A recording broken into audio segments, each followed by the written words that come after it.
Have you ever wondered why all your efforts to control life seem to end in anxiety?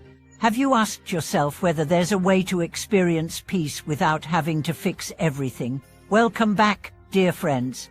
It's a joy and privilege to continue this journey with you into the heart of the most profound spiritual truths. Today, we are going to explore a concept that lies at the core of Buddhist wisdom and yet remains one of the most misunderstood and misused: emptiness. We'll look not only at what emptiness means, but how it can be lived, how it can become the key that unlocks freedom from suffering and the door to an entirely new way of experiencing yourself and the world. At first glance, the idea of emptiness might sound bleak, like a void, like nothingness, like something lacking. But this could not be further from the truth. In spiritual reality, emptiness is not a lack, but a liberation.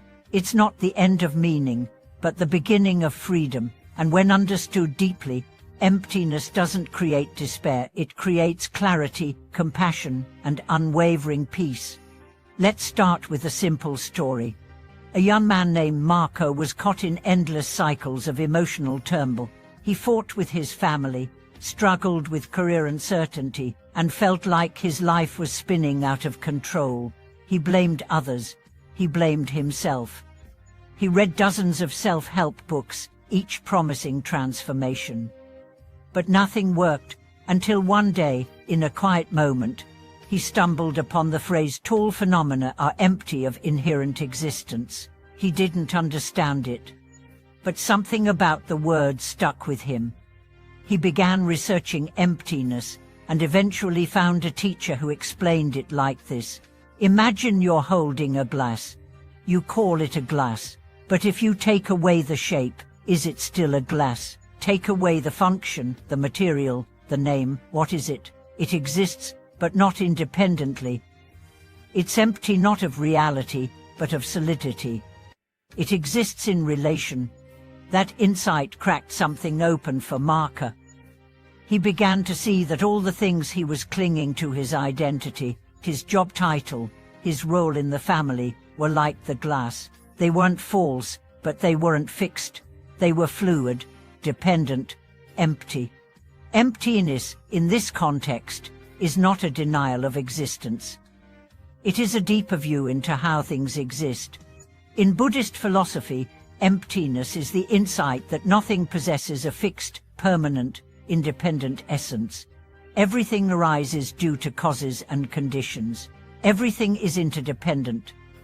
This includes not just physical objects, but thoughts, emotions, identities, and even suffering itself.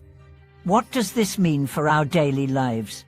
It means your anxiety, your anger, your cravings, they all rise not from reality, but from your beliefs about reality. From the mistaken assumption that things are solid and unchanging. You believe your partner should always understand you. Your boss should always appreciate you. Your life should follow a certain script. And when they don't, you suffer not because of what happens, but because of the rigidity of your expectations. Emptiness offers a radical alternative. What if nothing is fixed? What if your partner's mood is not about you? What if your job isn't who you are? What if your failure today doesn't define your worth tomorrow? Emptiness doesn't erase problems. It removes the solidity from them. It creates space around them.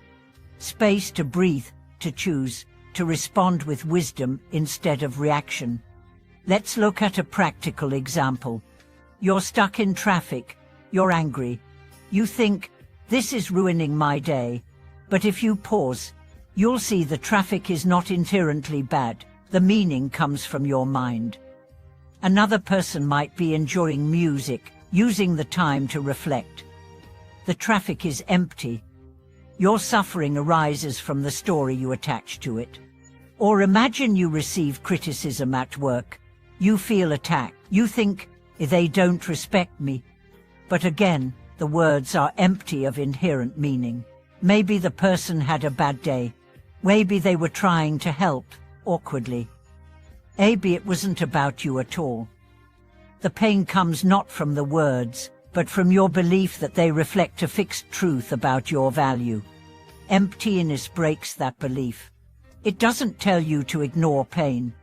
It tells you to look through it, to see its texture, its roots, its impermanence. And in that seeing, something magical happens. The pain softens, not because it's gone, but because your grip has loosened. Now, let's talk about relationships. When you understand emptiness, you stop demanding perfection from others. You stop expecting them to always fulfill your needs. You begin to see them as dynamic, changing, imperfect beings just like you.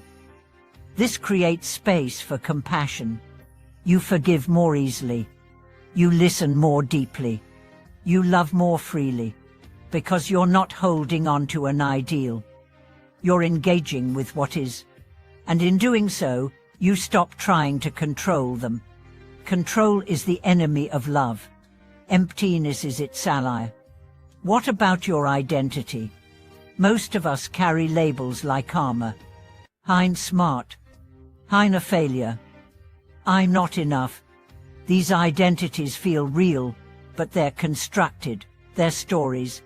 Emptiness shows you that there is no fixed you behind them. You are not a noun, you are a verb. A living, breathing, unfolding process. When you embrace that, you become flexible. You stop fearing change. You become curious, free. And what about death? Emptiness even transforms our relationship with mortality. Death seems like the end of self. But if the self was never solid to begin with, what dies? What remains is awareness. Not as a soul, not as a personality, but as the spatiences in which all forms rise and fall. You begin to live not with the fear of ending, but with the joy of presence. So how do we cultivate the experience of emptiness? Through meditation.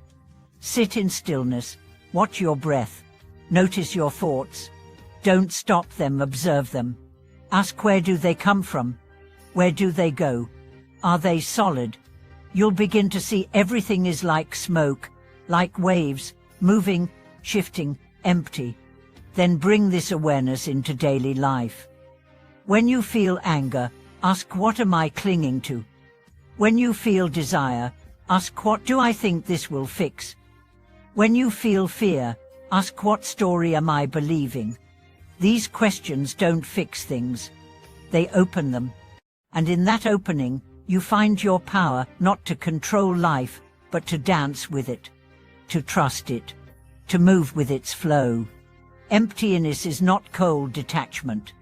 It's the warmth of knowing that nothing is isolated. Everything is connected. Everything is open. Everything is possible. Thank you for watching this video. If this teaching of emptiness touched your heart or shifted your view, share your reflections in the comments. Let's explore these mysteries together. Subscribe, like, and stay connected. May the light of emptiness illuminate your path and reveal the freedom that has always been yours. Until next time.